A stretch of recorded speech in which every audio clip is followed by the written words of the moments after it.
میں ضرور اختلاف پاتے. اللہ فرما رہا ہے کہ اگر یہ اس میں اگر دو باتیں ہوتی نا تو یہ میرا کلام ہی نہ ہوتا. اس میں تضاد نہیں ہے. میں اللہ بھائی اوے بیٹا، اچھا بیٹا تھوڑی دیر رک جائیں آپ، بس اب بیٹھ جائے میرا بچہ، کوئی بات نہیں یار، خیر ہے، کچھ نہیں ہونے لگا. پھر ایک دفعہ توجہ کریں کہ وہ بندہ نہیں ٹھیک ہوتا جو یہاں بات کچھ اور کرے اور چوک میں جا کے بات سے مکر جائے. دو باتیں کرنے والا بندہ ٹھیک نہیں ہوتا. اس آیت میں اللہ فرما رہا ہے کہ جب وہ بندہ نہیں ٹھیک جو دو باتیں کرے، میں اللہ ہوں کہ دو باتیں کیسے کر سکتا ہوں. اللہ دو باتیں نہیں کرتا.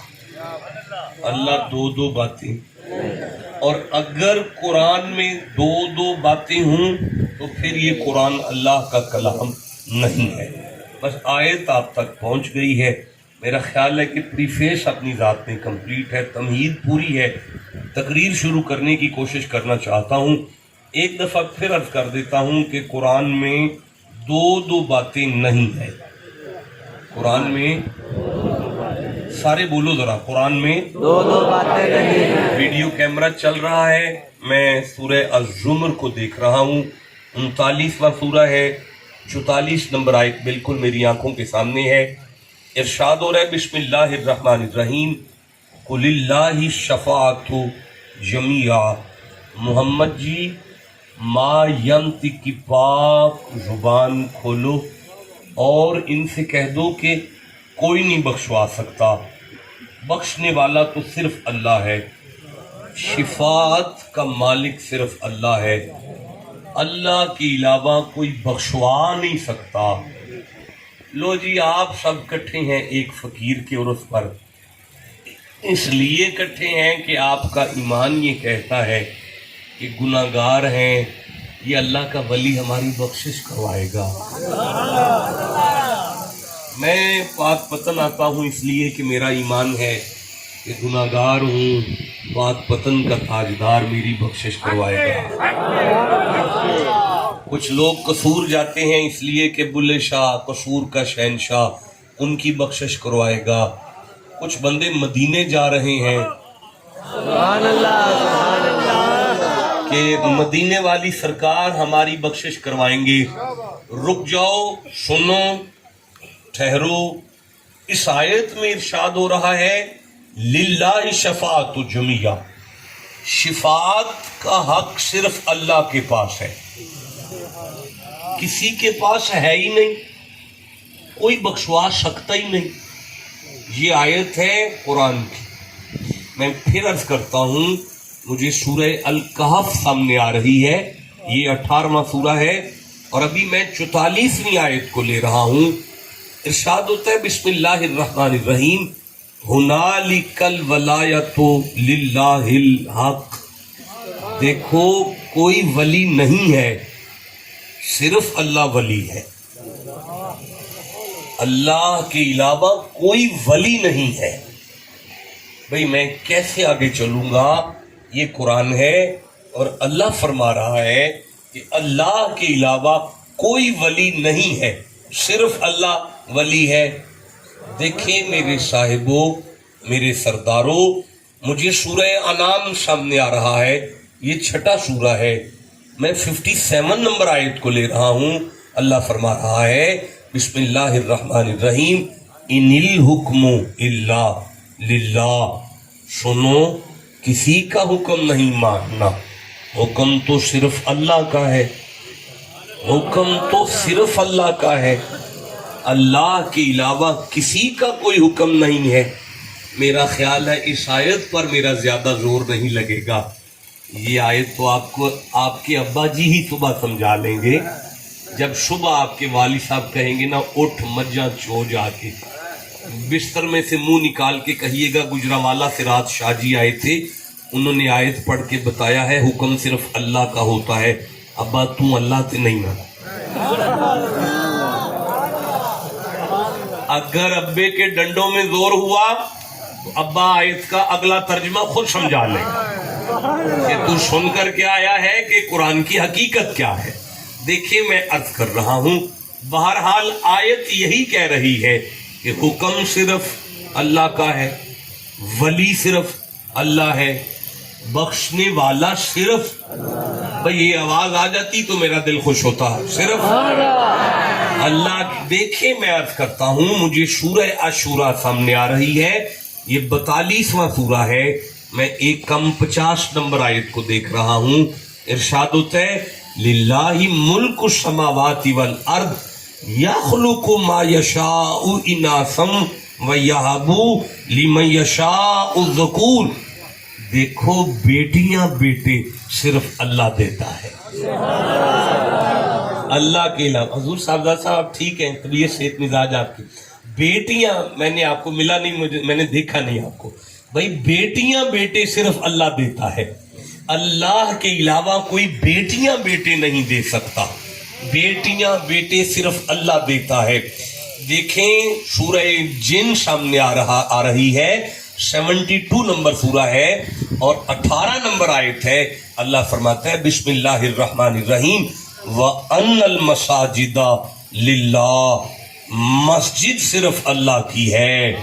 وَأَنَّ الْمَسَاجِدَ لِلَّهِ. مسجد کسی اور کی نہیں ہے، اللہ کی ہے. آپ چپ ہیں، میں کیسے آگے قرآن پڑھوں گا؟ پھر سے پڑھنا چاہتا ہوں وَأَنَّ الْمَسَاجِدَ لِلَّهِ. مسجد صرف اللہ کی ہے. فَلَا تَدْعُوا مَعَ اللَّهِ أَحَدًا. مسجد میں تو کسی اور کا نام نہ لو، صرف اللہ کا لو. اللہ کے علاوہ مسجد میں کسی کا نام نہ لو. اگر آپ نے آیت سن لی تو صبح آپ کی مسجد کے امام جب آذان دیں اور جب وہ کہیں اللہ اکبر اللہ اکبر اللہ اکبر اللہ اکبر اشہد ان لا الہ الا اللہ اشہد ان لا الہ الا اللہ، تو آپ پیچھے سے سپیکر بند کر دیں. اگر وہ مؤذن کہے کہ یہ کی تائی تو آپ اس سے کہیں میں نے رات آیت سنی ہے، مسجد میں کسی اور کا نام نہیں لینا.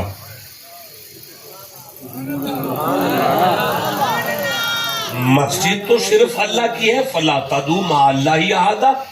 اللہ کے علاوہ یہاں کسی کو نہیں پکارا جائے گا، کوئی نام کسی کا نہیں لیا جائے گا.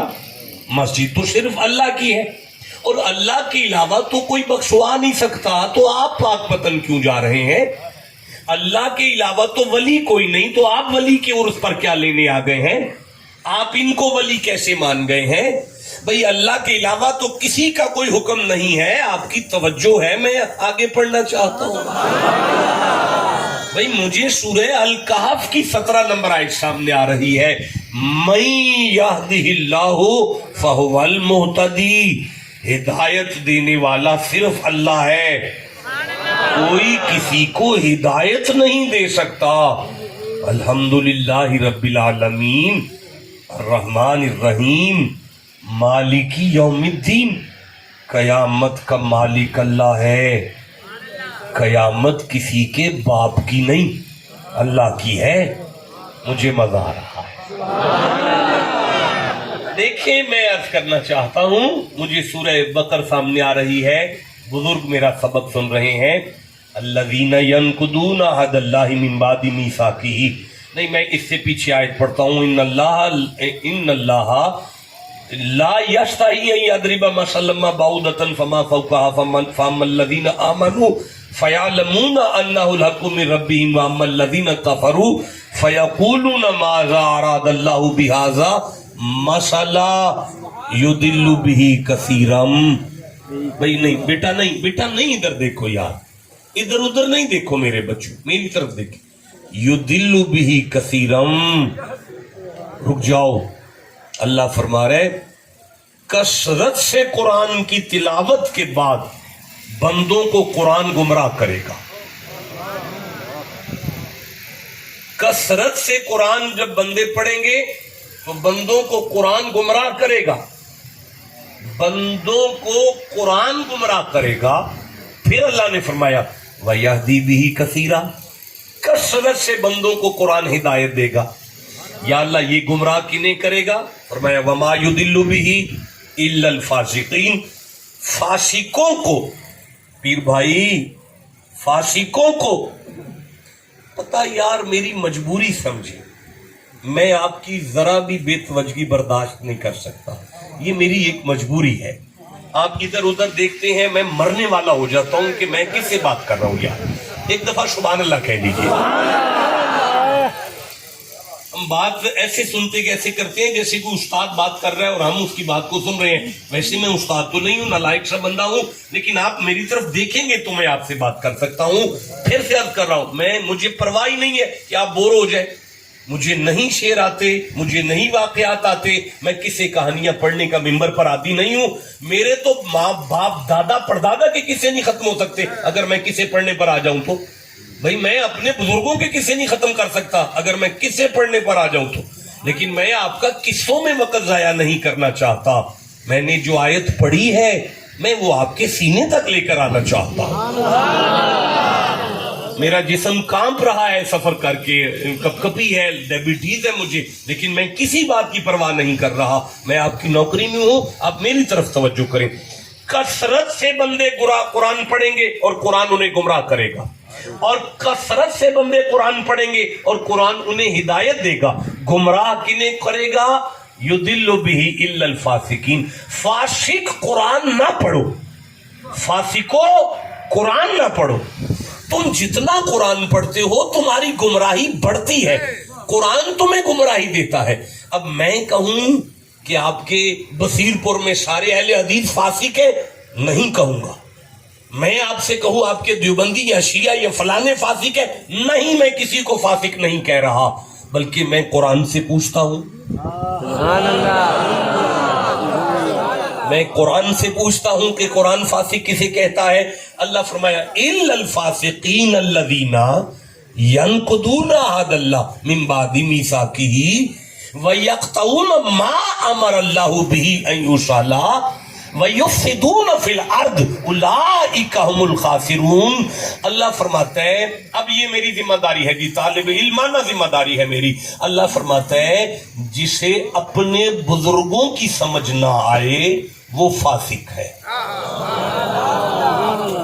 جسے اپنے بزرگوں کی، اپنے برادری کی، اپنے خاندان کے بزرگوں کی سمجھ نہ آئے وہ فاسق ہے، جسے اپنے چاچے تائی کی سمجھ نہ آئے وہ قرآن نہ پکڑے، وہ جتنا قرآن پڑھتا ہے وہ اتنا گمراہ ہوتا ہے۔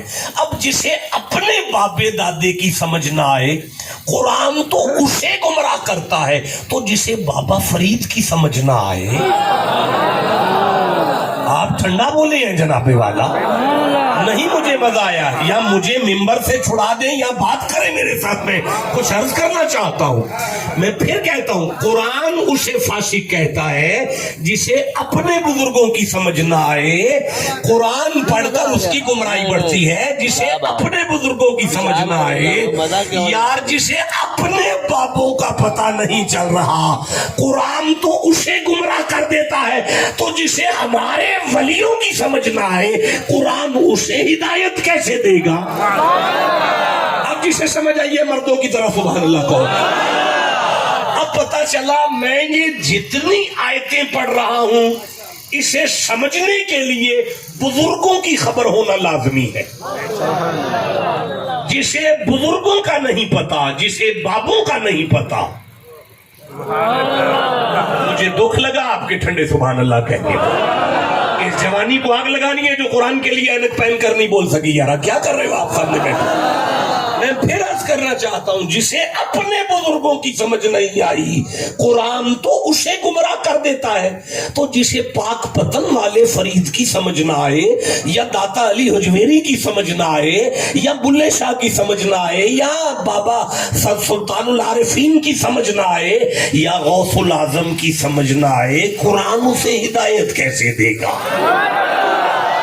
پتا چلا ان آیتوں کو سمجھنے کے لیے بزرگوں کی معرفت ہونا لازمی ہے۔ دیکھیں میں پھر عرض کرنا چاہتا ہوں، اللہ فرماتا ہے اِنَّهُ مَفَاتِحُ الْغَیْبِ، اللہ ہی ہے جس کے پاس یہ غیب کا معاملہ ہے، لا یعلمها الا هو، اللہ کے علاوہ کوئی غیب نہیں جانتا. کسی کو غیب کا علم نہیں ہے اللہ کے علاوہ. اللہ ہی غیب کا علم رکھتا ہے. تو بھائی ہم مانتے ہیں نا اس آیت کو, لیکن ہمیں یہ بھی پتا ہے کہ قرآن میں تضاد نہیں ہے. دیکھیں ابھی میں تقریر شروع نہیں کر پا رہا آپ کے ٹھنڈے پن کی وجہ سے. میرا خیال ہے کہ میں گفتگو کا آغاز کروں, لیکن آپ کے ٹھنڈے پن کی وجہ سے میں بات نہیں کر پا رہا. میں دیکھو جی میں عرض کرتا ہوں, مجھے یہاں پہ ایک آیت یاد آ رہی ہے سورہ لقمان سے, 31واں سورہ ہے, اور مجھے 34 نمبر آیت یاد آ رہی ہے. اگر منہ 34 نمبر نہیں بنتا تو میں پڑھ دیتا ہوں. یہ میرے سامنے ہے, یہ مجھے سامنے آ گئی ہے, لیکن ریفرنس اتنا باریک ہے کہ مجھے نظر نہیں آ رہا. اللہ فرماتا ہے ان اللہ عندہ علم الساعۃ, شک نہ کرنا بارش کب ہوگی, نہیں عندہ علم الساعۃ قیامت کب آئے گی صرف اللہ کو پتا ہے. قیامت کا کسی کو پتا نہیں ہے, قیامت کا اللہ کو پتا ہے. آپ ٹھنڈا بولتے ہیں, میں پھر آیت پڑھتا ہوں. شک نہ کرنا قیامت کب آئے گی کسی کو نہیں پتا. نہیں میں آگے چلوں گا, قیامت کب آئے گی کسی کو نہیں پتا. اللہ آپ کو نظر بد سے محفوظ رکھے. قبلہ اب وہ بخاری کی حدیث میں کہاں لے کر جاؤں کہ صحابی مصطفیٰ کے پاس آیا ہے اور آ کے عرض کر رہے ہیں متا ساتھ یا رسول اللہ, حضور یہ قیامت کب آئے گی. کیا صحابی کو نہیں پتا تھا کہ قیامت کا تو صرف اللہ کو پتا ہے. یہ صحابی نبی سے کیوں پوچھتا ہے قیامت کب آئے گی. آپ ٹھنڈا بولے ہیں جناب. دیکھیں میں عرض کرتا ہوں, یہ میرے سامنے آئے تھے وَيُنَزِّلُ الْغَيْثَ, کسی کو نہیں پتا بارش کب ہوگی. مولانا کسی کو نہیں پتا بارش کب ہوگی, کسی کو نہیں پتا بارش کب ہوگی, کوئی نہیں جان. میں عرض کروں جسے اپنے بزرگوں کی سمجھ نہیں آ رہی اسے یہ خاک سمجھ آئے گا. جسے اپنوں کی سمجھ نہیں ہے اسے, میں عرض کروں میرے گجرانوالہ کے حضرت مفتی صاحب قبلہ استاد جی, میرے گجرانوالہ کے بہت بڑے اہل حدیث عالم, میں نے نام نہیں بتانا آپ کو, آپ جانتے ہیں اچھی طرح سے, ان کا نام بڑا معروف ہے. صبح ملاقات ہو گئی. یہ واقعہ, یہ خطابت نہیں ہو رہی, یہ حقیقت ہے, میں عرض کر رہا ہوں, یہ سچا واقعہ ہے. میں نے صبح دیکھا کہ سبزی منڈی پوری کٹھی کر کے لے کے جا رہے ہیں. میں نے پوچھا قبلہ کوئی مہمان آئے ہیں. مجھے کہنے لگے نہیں شاہ جی مہمان تو نہیں آئے. تو میں نے کہا یہ اتنی زیادہ سبزی آپ لے کے جا رہے ہیں خیر تو ہے. مجھے کہنے لگے شاہ جی اگلے 8 دن بارش ہے. اگلے 8 دن بارش ہے. تو میں نے سوچا بارش میں نکلنا نہ پڑے, 8 دن کی سبزی لے جاؤں. میں نے مسکرا کے پوچھا قبلہ قرآن آیا ہے, کوئی وحی آئی ہے, کسی نبی نے کہا ہے, یا کسی ہمارے ولی کا قول ہے کہ 8 دن بارش ہے, جبکہ قرآن تو کہتا ہے اللہ کے علاوہ کسی کو بارش کا پتہ نہیں. آپ کو کس نے بتا دیا. ہنس کے کہنے لگے قبلہ رات کو پی ٹی وی پہ لڑکی آئی ہے, اس نے خبر دی ہے کہ رات سے 8 دن بارش ہے. میں ہنس پڑا قبلہ. میں نے کہا مولانا نہ ماننے پہ آئے تو ہمارے پاک وطن والے بابے کو نہ مانے, اور اگر ماننے پہ آ جائیں تو پی ٹی وی والوں کی بیٹی کی بات مان جائیں. آپ ٹھنڈا بول رہے ہیں, جسے سمجھ آ رہی ہے میرے ساتھ بات کرو, میں آگے چلنا چاہتا ہوں. اچھا یار ایک منٹ ٹھہرو ذرا, رک جاؤ. مجھے سورہ الحج سامنے آ گئی, یہ 22واں سورہ ہے, اور میں 70+ آیت دیکھ رہا ہوں. یہ میرے سامنے آیت ہے. اللہ فرماتا ہے بسم اللہ الرحمن الرحیم یا ایھا الناس. آپ بور تو نہیں ہوگے جی, آپ نے پریشان نہیں ہونا, میں نے ہر آیت کا جواب آیت سے دینا ہے.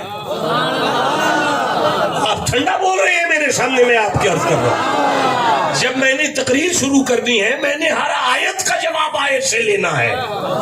جسے آیت سے جتنی محبت ہے اتنا سینہ تان کے سبحان اللہ کہو. میں آپ بڑا خوبصورت سننے والے لوگ ہیں، مجھے آپ کا پتہ ہے، میں آپ میں بڑی دفعہ آ چکا ہوں. اب میں آیت پڑھ رہا ہوں سورہ الحج سے، فرمایا یا ایھا الناس ضرب مثل فاستمعوا لہ. اے لوگوں تمہارے لیے مثال بیان کی جا رہی ہے، کان کھول کر سنو. یہ ترجمہ ہے قرآن کا، کان کھول کر سنو. میں نہیں کہہ رہا، اللہ کہہ رہا ہے کان کھول کر سنو، کان کھول کر سنو، کان کھول کر سنو. یا اللہ کیا سنے؟ فرمایا ان الذین تدعون من دون اللہ لن یخلقوا ذبابا. جنہیں تم پکارتے ہو وہ تم مکھی نہیں بنا سکتے. جنہیں تم پکارتے ہو وہ تم مکھی نہیں بنا سکتے.